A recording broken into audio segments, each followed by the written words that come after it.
বন্ধুরা, হিন্দু ধর্মে প্রতিটি প্রাণীর মৃত্যুর পরে তার অন্তিম সৎকার সম্পূর্ণ বিধিবিধান মেনে করা হয়। এই নিয়ম পুরুষ ও মহিলার জন্য সমান। তবে বন্ধুরা, যখন কোনো শিশু বা গর্ভবতী মহিলার মৃত্যু ঘটে, তাদের অন্তিম সৎকারের পদ্ধতি সাধারণ মৃত্যু থেকে আলাদা হয়। এই বিষয়ে গরুড় পুরাণের 10ম অধ্যায়ে বিস্তারিতভাবে আলোচনা করা হয়েছে। এই ভিডিওতে আমরা এই বিষয়েই কথা বলবো। বন্ধুরা, যখন কোনো মহিলা গর্ভাবস্থায় থাকেন, তখন তার শরীরে এক নয়, দুটি আত্মার বাস ঘটে। যদি কোনো গর্ভবতী মহিলার মৃত্যু ঘটে, তবে প্রথমে তার গর্ভে থাকা শিশুটিকে মহিলার পেট থেকে বের করে নিতে হবে। কারণ মাতার মৃত্যুর পর তার গর্ভে থাকা শিশুটিরও মৃত্যু ঘটে যেতে পারে। যদি গর্ভবতী মহিলার মৃত্যু তৎক্ষণাৎ ঘটে, তবে সম্ভবত শিশুটির শরীরে এখনও জীবন থাকতে পারে এবং শিশুর আত্মাও এখনও তার শরীরে থাকতে পারে। যদি শিশু জীবিত থাকে, তবে তার যত্ন এবং পুষ্টি অন্যান্য পরিবারের শিশুদের মতোই করা উচিত। আর যদি শিশু মৃত্যুবরণ করে, তবে তার অন্তিম সৎকার কিভাবে করা হয় তা আমরা এই ভিডিওতে জানতে পারব। নমস্কার বন্ধুদের, আমাদের চ্যানেল শ্রীকৃষ্ণ মধুর বাণী কিতে আপনাদের স্বাগতম। অনুগ্রহ করে চ্যানেলটি সাবস্ক্রাইব করুন এবং কমেন্ট বক্সে কি জয় শ্রীকৃষ্ণ লিখে পরমাত্মার প্রতি আপনার কৃতজ্ঞতা প্রকাশ করুন। বন্ধুরা, গরুড় পুরাণের 10ম অধ্যায়ে গর্ভবতী মহিলার অন্তিম সৎকার সম্পর্কিত একটি স্পষ্ট পদ্ধতির বর্ণনা পাওয়া যায়। গরুড় পুরাণে বর্ণিত ক্রিয়াকলাপ অনুযায়ী মৃতদের অন্তিম সৎকার করা উচিত। মৃত্যুর অবস্থার অনুসারে নির্দিষ্ট ক্রিয়া সম্পাদন করা উচিত।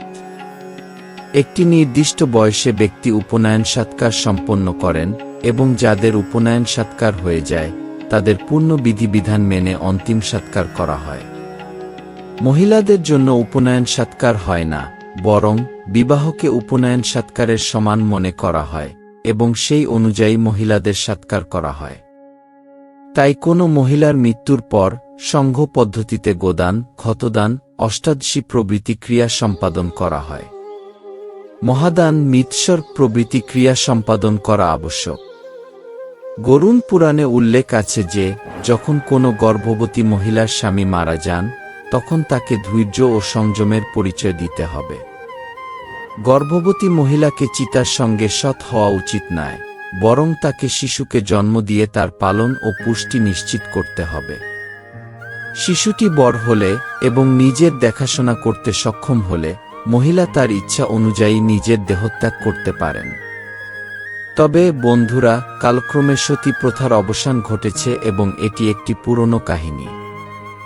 গরুড় পুরাণে উল্লেখ করা হয়েছে যে, নবজাত শিশু বা কম বয়সে মৃত্যুবরণ করা জীব যারা এখনও ধর্মীয় আচরণ সম্পাদন করেনি, তাদের অন্তিম ক্রিয়া কম করা উচিত। তাই তাদের অন্তিম ক্রিয়া হিসেবে সাধারণত গোদান প্রথা অনুসরণ করা হয় না, বরং একটি গর্ত খুঁড়ে এবং যথাযথ রীতি অনুযায়ী মাটি দিয়ে দাফন করার বিধান রয়েছে। মৃত শিশুদের মুখে তুলসী পাতার পাশাপাশি কিছুটা রূপা বা সোনার অংশ দেওয়া হয়। তারপর শিশুকে ভালোভাবে ধোয়ামোছা করা হয়। নবজাত শিশু থেকে 8 বছর বয়সী শিশুদের নতুন সাদা পোশাক পরানো হয় এবং তারপর সঠিক স্থানে দাফন করা হয়। এই বয়সের আগে শিশুদের উপনয়ন অবস্থায় পৌঁছানোর প্রয়োজন হয় না এবং আগুন দ্বারা পবিত্র হওয়ার প্রয়োজনও নেই। এই বয়সের আগে শিশুরা পাপহীন হিসেবে ধরা হয়। এই কারণেই 8 বছরের আগে শিশুরা জানু পরিধান করে না। 8 বছর বয়সের পরে শিশুরা উপনয়ন অবস্থায় পৌঁছায় এবং তারপর তাদের জন্য আগুন দ্বারা পবিত্র হওয়ার প্রক্রিয়া প্রযোজ্য হয়। বিভিন্ন সম্প্রদায়ের শিশু মৃত্যুর ক্ষেত্রে বিশেষভাবে দুধ বা মিল্ক দান করা মান্যতা পেয়েছে।